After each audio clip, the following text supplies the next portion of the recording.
Are polytechnic के online class में सभी स्टूडेंट का स्वागत है। आज हम बात करने वाले हैं पिछले वीडियो में जो क्वेश्चन अधूरा रह गया था पावर वायरिंग का, आज हम उसे पूरा करेंगे।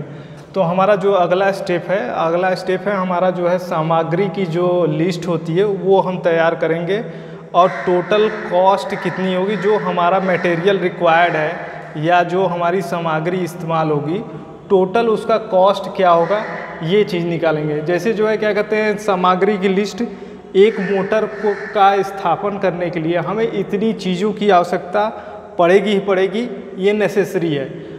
और अगर जो है क्या कहते हैं किसी संस्थान में 2 मोटरें लगी हैं, 3 मोटरें लगी हैं, ज़्यादा क्षमता की मोटरें लगी हैं, जैसे यहाँ पर इस क्वेश्चन में 5 HP की मोटर इस्तेमाल हुई थी, अगर कहीं 10 HP की लगी तो कुछ नहीं है, बस जो है क्या कहते हैं चीज़ें ये सब लगेंगी ही, बस इनके जो है साइज में थोड़ा सा अंतर आएगा। और अगर कमरे का साइज अलग होगा तो वायर और जो हम कंड्यूट इस्तेमाल कर रहे हैं उसकी साइज भी बढ़ जाएगी। जैसे यहाँ पर पहले नंबर पे देखिए जो है क्या कहते हैं आपको एक धातु आवरण बोर्ड चाहिए। किस लिए चाहिए? मुख्य स्विच के लिए, और एक चाहिए आपको धातु आयरन बोर्ड मोटर स्विच और स्टार्टर के लिए। 2 बोर्ड चाहिए, एक ही मोटर लगी हुई है। अगर जो है क्या कहते हैं ज़्यादा मोटरें लगी होती तो हमें एक डिस्ट्रीब्यूशन बोर्ड के लिए भी धातु आवरण बोर्ड की आवश्यकता पड़ती, लेकिन यहाँ पर एक ही मोटर है तो यहाँ डिस्ट्रीब्यूशन बोर्ड की आवश्यकता नहीं है। तो यहाँ पर आप देखिए जो है क्या कहते हैं इनका रेट इतने रुपए प्रति है और ये आपको लिखा हुआ है। ये आप रेट लिस्ट जो आपको भेजा गया है उससे आप देखकर इसको कैलकुलेट करेंगे। उसके बाद हमको एक 15 ampere 500 volt TPIC switch fuse unit सही चाहिए, जैसा कि आपके लैब में लगा हुआ है। आप अपने लैब में देखे होंगे, इलेक्ट्रिकल की लैब में देखे होंगे कि ये एक स्विच लगा होता है, जो भी मोटर का पैनल है तो उस पर एक स्विच लगा होता है। उसके बाद वाहक नली है 4th नंबर पे। तो वाहक नली हमें दोनों तरह की चाहिए, एक जो है क्या कहते हैं हमें रिजिड भी चाहिए, फ्लेक्सिबल भी चाहिए। और वाहक नली को हम 10% अतिरिक्त लेते हैं। तो हमने पिछले वीडियो में वाहक नली की साइज़ को कैलकुलेट किया था कि मतलब कितने मीटर हमें वो टोटल वाहक नली खर्च होगी, कितने मीटर फ्लेक्सिबल और कितने मीटर रिजिड।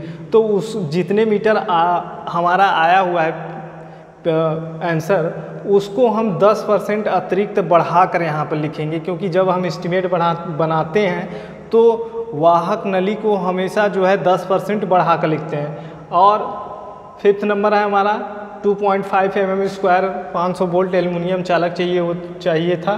तो जो हमें चालक चाहिए उसकी साइज भी जितनी हम कैलकुलेट किए हैं उससे हम 15% बढ़ा के लिखेंगे। उसके बाद जो है क्या कहते हैं वाहक नली मोड़ चाहिए, जितनी जगह आपने मोड़ दिया है उतने मोड़ चाहिए। यहाँ पर क्वेश्चन में 3 मोड़ दिए गए हैं तो 3 वाहक नली मोड़ चाहिए। उसके बाद जो है हमें वाहक नली कपलर चाहिए, और एक ही साइज का हमने पाइप इस्तेमाल किया है, केवल 19 mm का, क्योंकि सभी जगह 3 ही वायर इस्तेमाल हो रहे हैं और 3 वायर के लिए 19 mm का पाइप पर्याप्त है।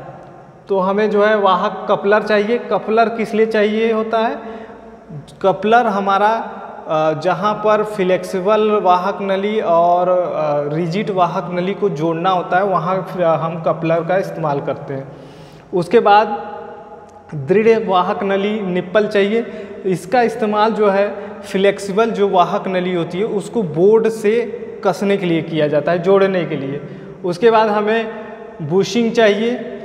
बुशिंग रिजिड वाहक नली को बोर्ड से कसने के लिए आवश्यक होता है। और उसके बाद हमें लॉक नट चाहिए। लॉक नट फ्लेक्सिबल वाहक नली को जहाँ भी लगा रहे हैं वहाँ कसने के लिए चाहिए होता है।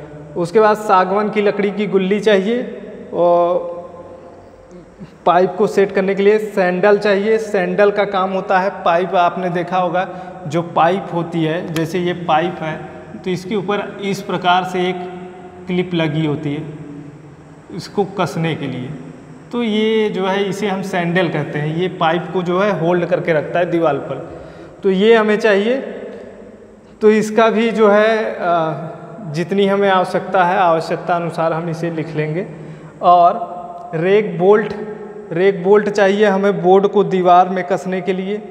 नट बोल्ट चाहिए मुख्य स्विच स्टार्टर को दीवार में कसने के लिए। स्क्रू चाहिए सैंडल को लगाने के लिए, उस सैंडल को लगाने के लिए स्क्रू चाहिए। उसके बाद जो है हमने दो भू संपर्कन चाहिए। दो भू संपर्कन के लिए हमें दो भू संपर्कन सेट चाहिए। जीआई वाहक नली चाहिए और वायर चाहिए। तो इन सभी का जो है क्या कहते हैं कॉस्ट यहाँ पे लिखा हुआ है, उसको हमने ऐड कर दिया हुआ है। आपका यहाँ पर इसका कॉस्ट छूट गया है।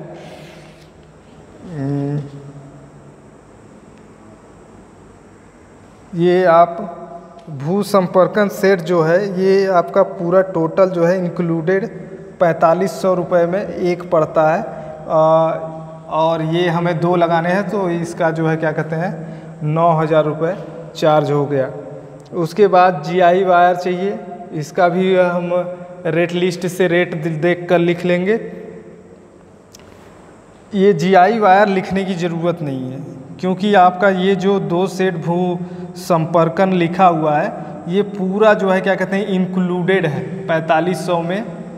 आप अलग अलग चाहें तो अलग अलग भी लिख सकते हैं। तो ये पूरा 4500 में इंक्लूडेड है। बस आपको जो है दो भू संपर्कन सेट पूरा एक सेट ही आता है 4500 रुपये में। तो इसका चार्ज हो जाएगा 9000 रुपये। उसके बाद काशन प्लेट और शॉक ट्रीटमेंट चार्ट चाहिए। मतलब काशन प्लेट इसलिए चाहिए होता है कि जहाँ मोटर की वायरिंग की गई है वहाँ पर लिखा हो कि इसे खतरे का संकेत देने के लिए। और शॉक ट्रीटमेंट चार्ट इसलिए चाहिए होता है कि कोई अगर जो है अनजान व्यक्ति या जो है क्या कहते हैं जिसको अनुभव नहीं है वो व्यक्ति अगर वहाँ पर है और किसी व्यक्ति को अगर शॉक लग जाता है, इलेक्ट्रिक शॉक लग जाता है, तो उसमें उस समय तत्काल हमें क्या करना चाहिए वो चीज़ उसमें लिखा रहता है। तो ये दोनों का 50-50 रुपये रेट है। ये यहाँ पर लिख के इसको टोटल जो कॉस्ट है मटेरियल की उसको ऐड कर लेंगे हम। उसके बाद जो है एक मुख अब जो है क्या कहते हैं सभी को ये तो हमारा जो है क्या कहते हैं मटेरियल का कितना रिक्वायर्ड मटेरियल है उसका कॉस्ट निकल गया। लेकिन अब हमें क्या निकालना है श्रम मूल्य निकालना है। मतलब एक मोटर को स्थापित करने में कितना हमारा लेबर कॉस्ट लग जाएगा। जैसे एक मुख्य स्विच फ्यूज इकाई व बोर्ड की स्थापना के लिए 150 रुपये डिसाइडेड है, तो 150 रुपये इसका हो गया। मोटर स्विच और स्विच बोर्ड की स्थापना के लिए 150 रुपये इसका हो गया। उसके बाद 8 मीटर हमें केबल स्थापना करना है तो 25 रुपये प्रति मीटर के हिसाब से 200 रुपये इसका हो गया। एक मोटर सेट का कनेक्शन करने का 50 रुपये इसका हो गया, 50 रुपये ये लिख दिया गया। 2 भू इलेक्ट्रोड का संयोजन एट द रेट जो है क्या कहते हैं 550 रुपये पर के हिसाब से, तो ये हमारा 1100 रुपये इसका हो गया। टोटल इसको ऐड कर दिया गया 1650 रुपये हो गया। तो हमारा सामग्री का मूल्य ये हो गया। अब इसी का आकस्मिक व्यय 5% ऐड कर लेंगे, इसमें श्रम मूल्य को इसमें ऐड कर लिया जाएगा। और इन तीनों चीज़ों को जब ऐड कर देंगे तो हमारा इस संस्थापन में टोटल कॉस्ट कितना लगा है ये हमें पता चल जाएगा। तो इस प्रकार से आप देख सकते हैं कि कितनी आसानी से हम पावर वायरिंग का एस्टिमेटिंग कॉस्टिंग कर सकते हैं। बस सिर्फ आपको जानकारी होनी चाहिए कि ये मटेरियल हमारी एक मोटर में को स्थापित करने में रिक्वायर्ड है और उनका कॉस्ट आपको जो है रेट लिस्ट से मालूम होना चाहिए। तो आप आसानी से इसका जो है क्या कहते हैं मोटर के संस्थापन का पावर वायरिंग का एस्टिमेट निकाल सकते हैं। और वीडियो को लगातार देखते रहिए। अगर कभी किसी भी क्वेश्चन में कोई समस्या आती है तो आप कमेंट करके बता सकते हैं। धन्यवाद।